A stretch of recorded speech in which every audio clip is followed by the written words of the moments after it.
जय श्रीमन नारायण, जय जय श्री राधे राधे। आप सभी को अष्टमी, कालाष्टमी की ढेरों शुभकामनाएं। भगवान श्री भोलेनाथ, माता पार्वती और शिव परिवार की कृपा आप सब पर सदैव बनी रहे और बाबा भैरवनाथ जी की भी कृपा आप सभी पर बनी रहे। आपके सभी कष्ट दूर हों बाबा भैरव की कृपा से। तो आज जो है भगवान भैरव प्रकट उत्सव है। तो ये हमारे घर का शिव मंदिर है और मंदिर में जो है भैरव बाबा की प्रतिमा नहीं है, ना ही मेरे पास भैरव बाबा का चित्र है। तो मैं भगवान शिव का ही पूजन कर रहा हूँ। और वैसे तो अष्ट भैरव कहे गए हैं, जो 8 प्रकार के भैरव हैं, जो कि भगवान शिव का ही जो है ये सभी रूप हैं। और भैरव जी जो है रुद्र रूप हैं भगवान शिव के।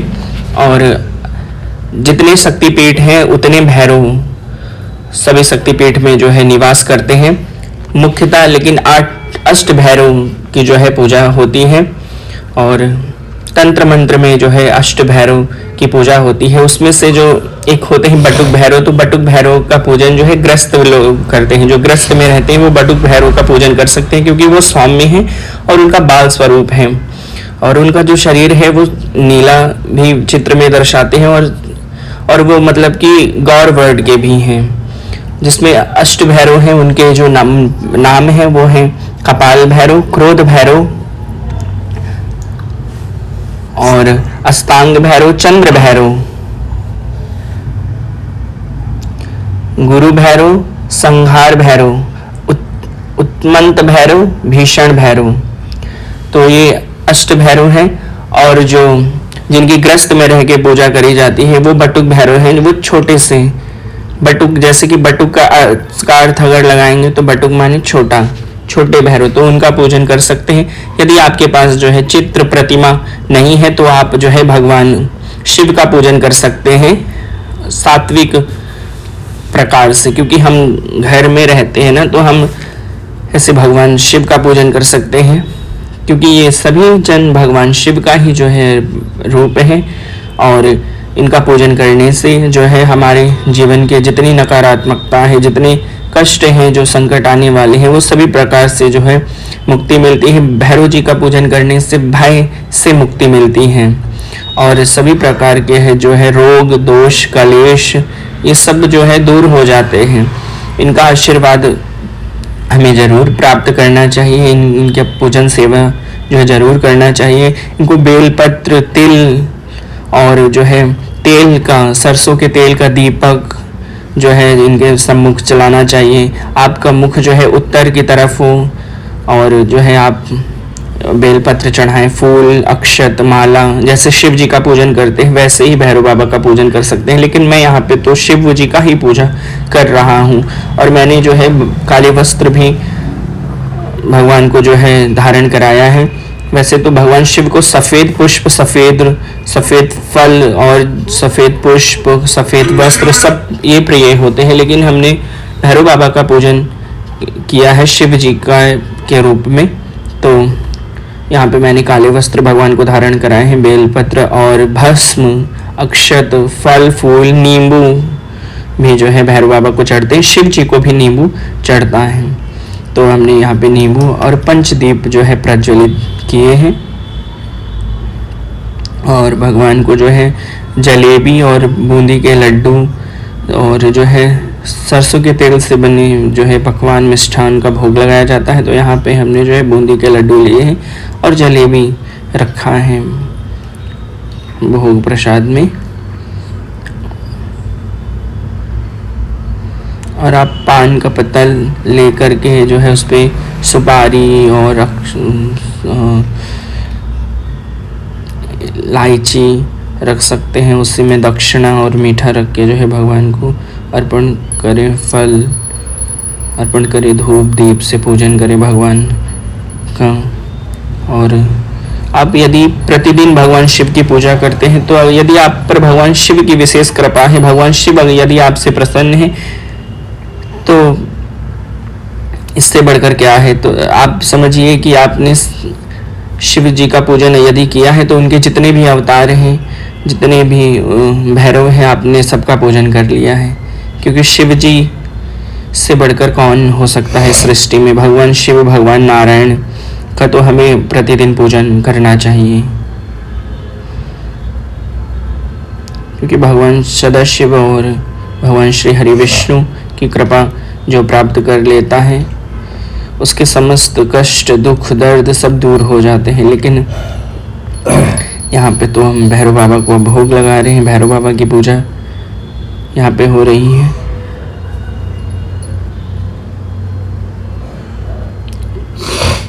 और आप अक्षत जरूर शिव जी की पूजा में जो है उनको अर्पण करिए।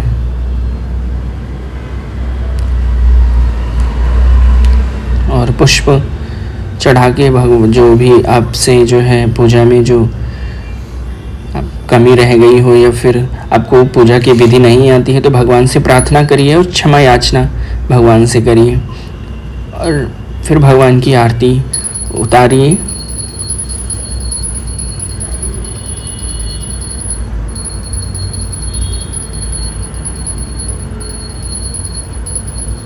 ओम भैरवे नमः, ओम भैरवाय नमः, ओम भैरवे नमः, ओम भैरवे नमः।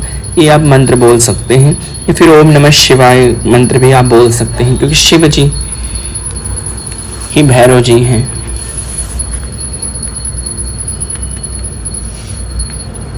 और भगवान का पूजन करने के बाद में यहाँ पे मैंने जो है काली गाय को जो है फिर गुड़ और जलेबी रोटी खिलाया। और गौ माता का भी आपको प्रतिदिन आशीर्वाद लेना चाहिए। ऐसा नहीं है कि कोई पर्व पड़े तभी आप गौ माता की पूजा सेवा करिए, आपको प्रतिदिन जितना हो सके आप थोड़ा थोड़ा गौ माता की जो है पूजा और सेवा कर सकते हैं, क्योंकि गाय में जो है 33 कोटि देवी देवता विराजमान होते हैं। भगवान शिव, ब्रह्मा, विष्णु और समस्त नदियाँ ये सब गौ माता में ही होते हैं। गाय के गोबर में लक्ष्मी का वास होता है, गौमूत्र में गंगा जी का वास होता है, आंखों में सूर्य, चंद्रमा, ऐसे करके सभी जो है देवी देवता गाय के अंदर जो है होते हैं। आप बहुत सीधी यदि गाय है तो आप गाय की परिक्रमा करिए, गाय के चरण छुइए। पहले आप गाय का स्वभाव जान लीजिए कि कैसा है, फिर आप उस गाय के पास जाके आप गौ माता की सेवा कर सकते हैं। यदि आप गौ माता की सेवा करते हैं तो आप जितनी भी नकारात्मकता है वो सभी दूर हो जाएगी, आप हमेशा पॉजिटिव जो है महसूस करेंगे। गौ माता जो है अपने भक्तों के, अपने बच्चों के जो है कष्ट को हर लेती हैं। जब हम गौ माता के सम्मुख होते हैं तो गाय जब सांस लेती है तो जो गौ से जो है सांसें जो निकलती हैं यदि हमारे पड़ती हैं, हमारे शरीर को स्पर्श करती हैं तो सभी प्रकार के जो है रोग नष्ट हो जाते हैं। गौ के चरण छूने से सभी प्रकार के जो है दोष खत्म हो जाते हैं। राहु, केतु, शनि की जो है दृष्टि जो होती है वो भी शुभ फल प्रदान करती है। तो गौ माता की जो है हमें सेवा करनी चाहिए। गौ को जो है रोज आटे की लोई बना करके उसमें गुड़ और चने की दाल और हल्दी चुटकी भर डाल के गाय को खिलाना चाहिए। गाय को प्रतिदिन रोटी, पहली रोटी जो घर में बने वो गाय को खिलाइए अच्छे तरीके से, तो वो भगवान ग्रहण करते हैं। और जो है जितना हो सके आप उतना गौ माता की जो है सेवा करिए, कभी गौ माता को मारिए नहीं। यदि आप और आपसे हो सके तो गौ को पानी पिलाइए, जो आपसे बन सके आप भोजन करा सकते हैं। मेरा तो उतना सामर्थ्य नहीं है कि मैं उतनी सेवा कर पाऊँ, लेकिन जितना मेरे से हो सकता है मैं यही प्रयास करता हूँ कि मैं उनका आशीर्वाद लूँ, उनकी कृपा हो। और आप देखेंगे कि जब आप रोज गौ माता की सेवा करेंगे तो आपको जो है प्रेम दृष्टि से देखने लगेंगे। और जब आपके ऊपर मतलब आपको प्रेम दृष्टि से गौ माता देखने लगे, करुणा भरी निगाहों से, तो आप समझ जाइए कि आप पर जो है गौ माता की पूर्ण कृपा हो चुकी है। जो गौ माता की सेवा करता है तो उसको मृत्यु के बाद जो बैतरणी नदी होती है उससे गौ माता पार भी लगाती है। ऐसा होता है ना कि जिंदगी भर लोग सेवा नहीं करते हैं, लेकिन जब अंत समय आता है तो गौदान करते हैं, उससे कोई लाभ नहीं है आपको। जीते जी आप जितनी गौ की सेवा करेंगे ना वो आप उतना फलदायी होगा आपको। तो गौ माता की आपको हमेशा जो है पूजा सेवा करना चाहिए अपने जीवन में। जब आपके प्राण हैं, आपकी सांसें चल रही हैं, जो तब आप जो सत्कर्म करेंगे वो जो विशेष कर फलदायी होंगे। तो आप गौ माता की सेवा करिए। और यहाँ पे हम गौ माता की परिक्रमा कर रहे हैं, तो जो अन्य गौएं हैं वो हमें देख रही हैं और बछड़े सारे देख रहे हैं। देखिए सभी की जो है दृष्टि हम पर है, कितना आनंद की अनुभूति हो रही है। ये कृपा है, ये गौ के रूप में जो है भगवान है, देवी है। और श्वान जो है भैरव बाबा का वाहन होता है। मुझे काला श्वान तो नहीं मिला, लेकिन यहाँ पे एक श्वान आ गया है, तो ये भी मैं शिव जी की ही कृपा समझता हूँ। मेरी पूजा जो है सफल हो गई, मैं सब मैं मान रहा हूँ। तो यहाँ पे मैंने श्वान की भी सेवा कर ली, मुझसे जो बन सका बिस्किट खिलाया। और देखिए मंदिर के सामने है ये, मेरे घर कोई ये मैंने पाल नहीं रखा है, ये आ ही गया है यहाँ पे। तो ये भी मैं बाबा की ही कृपा समझता हूँ। और जो गाय आई थी ना घर के बाहर, वो सभी गायें अब जा चुकी हैं यहाँ से।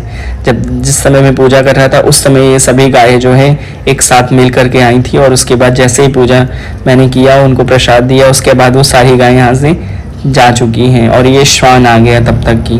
मैं सोच रहा था कि मैं घर से बाहर जाऊंगा बिस्किट लेके, जो मुझे श्वान यानी कि कुत्ता मिलेंगे या दिखेंगे मैं उनको बिस्किट दूंगा, लेकिन ऐसा हुआ कि ये स्वयं आ गया, तो मैंने जो है इनको बिस्किट दे दिया।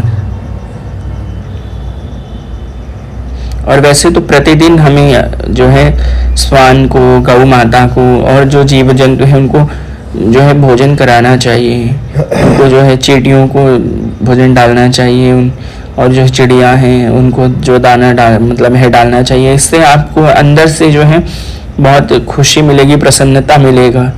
जो लोग पशुओं पे दया नहीं करते हैं वो आप देखेंगे हमेशा जो है रोगग्रस्त रहते हैं। उनका दिमाग जो है कि हमेशा ऐसी चीज़ों में लगा रहता है, वो परेशान रहते हैं। फिर कहेंगे कि हम बहुत परेशान रहते हैं, हमें चिंता सताता है, भय सताता है। क्यों सताता है? यदि आप ऐसे काम करेंगे, आप जीवों पर दया करेंगे, तो आप हमेशा प्रसन्न रहेंगे।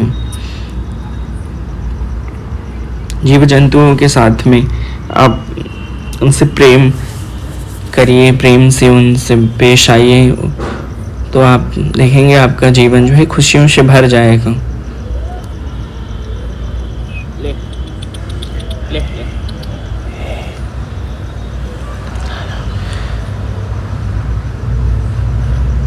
और मुझे बहुत अच्छा लगता है ये सब कार्य करके, भगवान का पूजन सेवा करके। और मैंने सात्विक प्रकार से पूजा की है, मैंने किसी कामना से पूजा नहीं किया है। मुझे अच्छा लगता है क्योंकि घर में ही मंदिर है, तो प्रतिदिन मेरा ये कार्य बन चुका है।